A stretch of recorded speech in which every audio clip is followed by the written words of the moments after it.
Uma chave hermenêutica muito importante para a gente entender, de fato, o Apocalipse, é a pergunta que Paulo responde a respeito daquilo que agora o detém.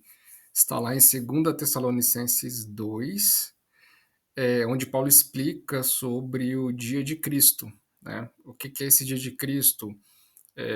A carta aos Tessalonicenses, né? Paulo escreve uma, e nessa segunda carta ele responde, né, os questionamentos daquelas pessoas para as quais ele havia enviado a primeira carta. E nesses questionamentos as pessoas perguntam, né, Paulo, e os mortos que, né, não conheceram o Evangelho, como é que funciona? Né, e os que morrem agora, eles serão salvos? Ou Cristo já veio? Ou já aconteceu o arrebatamento? Ou não vai acontecer? Então Paulo ele tenta responder com muita clareza aos Tessalonicenses na sua segunda carta, e a gente tem esse capítulo 2 que ele é crucial, ele é uma chave hermenêutica muito importante para a nossa interpretação.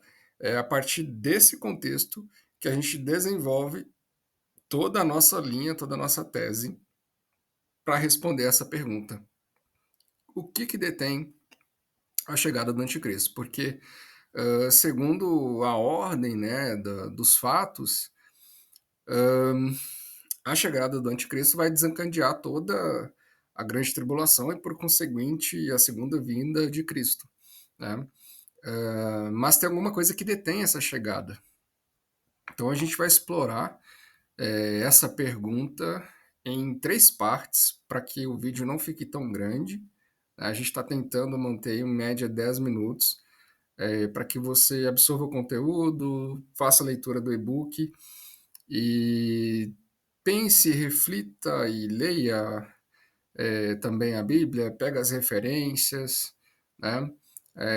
Te convido a estudar sobre esse tema e para entender o que a gente traz de reflexão e luz sobre o Apocalipse. Então, a primeira pergunta que a gente deve se fazer é: o que está detendo o anticristo? Né? Então, é, vou trazer aqui para você algumas linhas tradicionais que aquelas interpretações que a gente tratou no vídeo 2 respondem de forma teológica, de forma escatológica, dentro da palavra. Então a gente vai para. A gente tem, na verdade, 3 respostas para essa pergunta dentro das principais interpretações do Apocalipse. Né?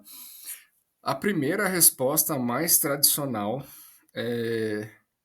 principalmente os preteristas, né, e os amilenistas, eles têm como argumentação que o próprio Cristo, né, ele detém a chegada do anticristo.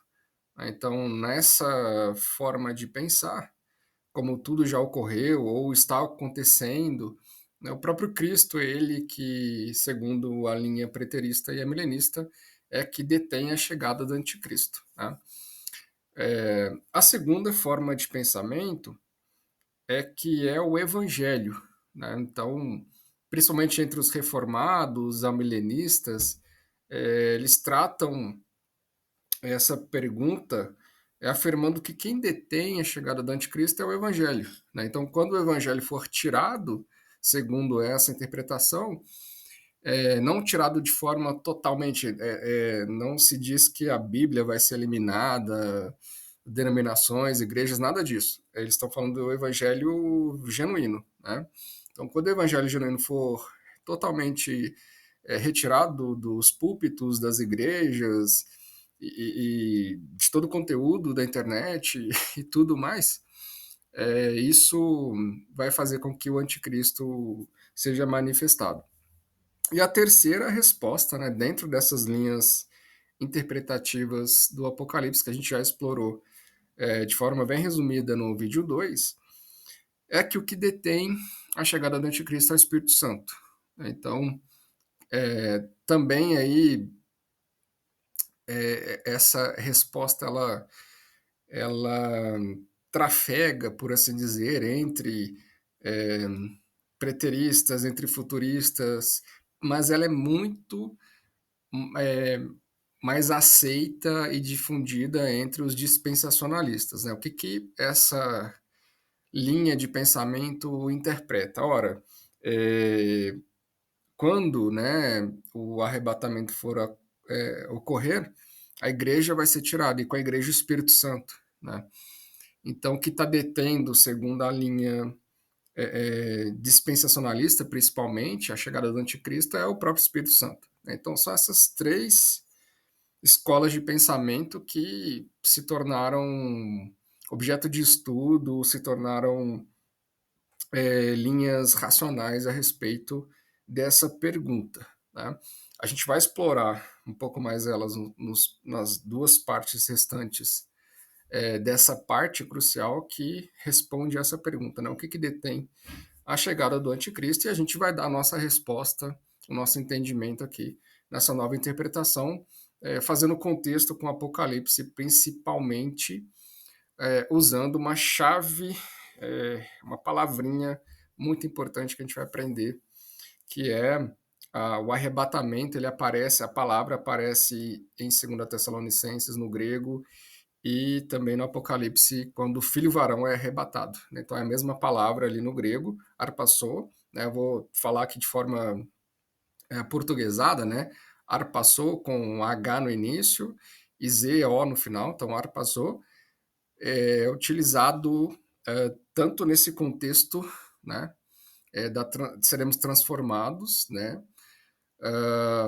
E também fazendo link, fazendo conexão com o filho varão quando ele é arrebatado, né? Então a nossa tese ela parte desse ponto de reflexão, e ela tenta harmonizar esses versículos de Paulo com versículos das cartas de João, e principalmente com o objeto de estudo que é o próprio Apocalipse.